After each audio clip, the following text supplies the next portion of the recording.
Hi guys, I'm Emily. I'm 15 years old. What happened over the past year makes me really sad, but I'm going to tell you everything honestly. I hope people can learn from my experience and not have regrets like me.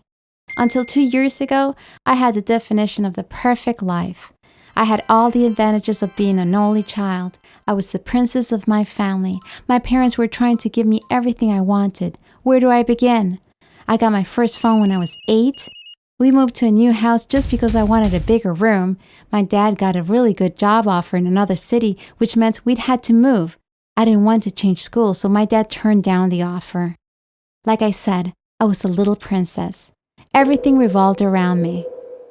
And that's how I liked it. Unfortunately, I had to learn that all good things come to an end.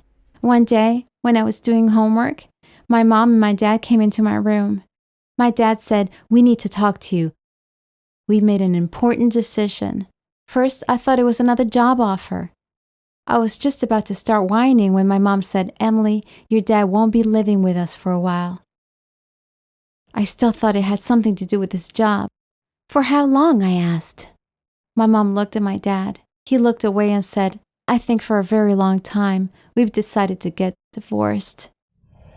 Divorced? My parents are getting divorced? But they always got along so well. When I looked at my mom anxiously, the first thing I saw were tears rolling down her cheeks and falling to the floor. Were they really getting divorced? Was my dad really not going to live with us anymore? Was he not going to wake me up by caressing my hair? Was he not going to solve the most difficult math problems in my homework? Was I not going to run to the door when he came home from work? No way. This must have been a bad dream and it was time to wake up. My dad saw the shock on my face and came closer. He held up my face and kissed my forehead. As I felt his warm kiss on my forehead, I realized that it was all real. I was now the child of divorced parents. At first, my dad and I saw each other every Sunday. Those few hours we spent together were enough for me. He picked me up at 10 a.m. First, we'd go and have a nice breakfast and do whatever I wanted. We'd talk nonstop. I would tell him everything that was on my mind, and he would listen to me with such interest.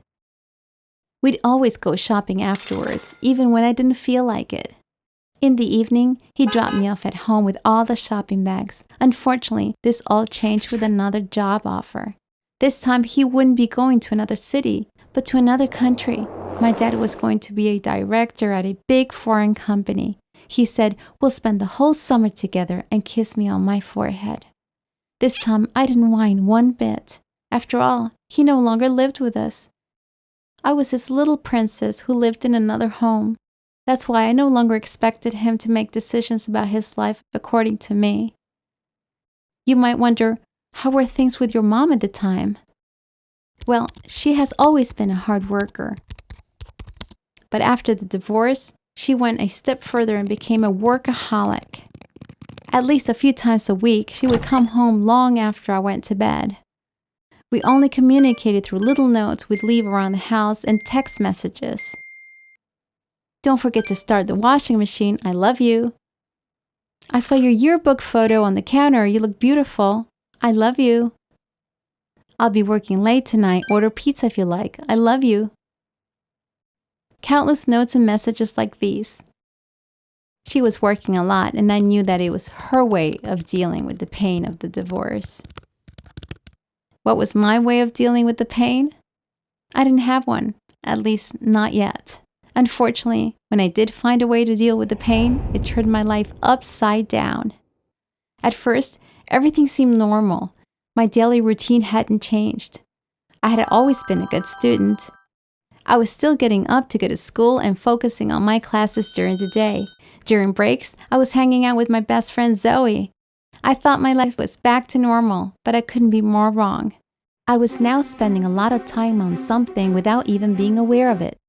Like all my friends at school, I had social media accounts, but I rarely shared anything online. I would check Instagram at least once a day, and that was it. TikTok wasn't even a part of my life, but somehow I started using Instagram much more often. I was constantly checking what people were posting and which posts were getting more likes. At some point, I started posting at least 4 to 5 times a day. In the evenings, I would think about what I could post the next day, take notes, and sometimes even prepare. For example, I would convince Zoe to walk around the city with me after school to find nice graffiti to pose with. Or I would visit a vintage store that I found online. I would try dozens of outfits and take selfies. Of course, I would post all of this on Instagram later. This may not sound odd to you, because there are so many people trying to become popular on social media. But the problem was that I was extremely concerned about my likes. I'm not exaggerating when I say extremely. I really cared about them. Let's say I posted a photo or a video that I felt good about. If it got only 5 likes, I wouldn't be able to sleep that night. I would toss and turn in bed with all kinds of thoughts in my head. I would think that this was all so unfair. I spent so much effort on this, and these fools won't even give me a like, I'd say to myself. I'd think they didn't give me a like because they're just jealous. I would even look through my list of followers and try to guess why each person didn't give me a like.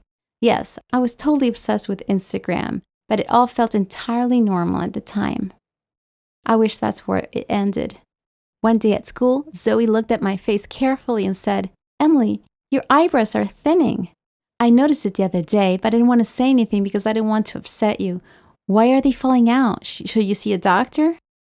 I was about to say, no, I just plucked my eyebrows, but I couldn't help myself and started crying. Zoe was shocked. If I knew you were going to get this upset, I wouldn't have said anything. It's not a big deal, she said. That's when I lowered my head and parted my hair to show her the big bald spot on my head. Whoa. Emily, this is not normal. Call your mom right now. Tell her to make an appointment with the doctor. Where's your phone? I tried to say something, but I couldn't because I was crying. She took me to the bathroom and washed my face. I calmed down a little. I said, "Zoe, my hair and my eyebrows aren't falling out. I'm pulling them out." What? Dude, are you crazy? Are you telling me that you're pulling out your own hair? It's hard to believe, but that's exactly what I was doing. Zoe kept insisting that I call my mom, so I did. When she picked up the phone, I just started crying. Of course, she got scared and came and picked me up right away. For the first time in a very long time, we talked for hours and we cried together. In the middle of the night, we went out with swollen eyes to get some food. I felt like a weight had been lifted off my shoulders. I don't know if what I needed was to talk to my mom or just share this with someone, or to cry my eyes out. But I was feeling much better. For the first time in months, I didn't feel nervous. My mom's friend recommended a psychiatrist, and we were at her office the next morning. I met Dr. Jennifer Williams that day. I started going to see her every Friday after school at 4 p.m. My disorder has a very cool Latin name, but I'll tell you what it is in English. Hair pulling disorder. The main reason is stress. It's most common among teenage girls. You pull out the hair on your head and other parts of your body at first without even noticing it, and then you can't stop. I was pulling out my hair and my eyebrows, and some people even pull out their armpit hair. Thankfully, it can be treated. I have to admit that I went through a really difficult time. At some point, I even had to cut my hair really short and wear a really tight hat for 24 hours a day. Some people even have to wear special finger grips so they can't pull out their hair. Thankfully, I didn't have to use those. The most important part of my therapy was the sessions I had with my psychiatrist. That's how everything became clear. Here's what I figured out about the causes of my condition. After my parents got divorced, I was no longer treated like a princess. I fell into a void. I couldn't admit it, but I wanted to be the center of attention again. This yearning led me to use Instagram more. Every like I received made me happy because I felt like I was getting attention like I used to. I was a princess again. When the opposite happened, I didn't get the likes. Well, you know, stress. It all led to a mental breakdown and a weird disorder that I never heard of before. Unfortunately, I went through all of this in just 1 year. I don't want to blame my parents, but I wish they had supported me more during this period.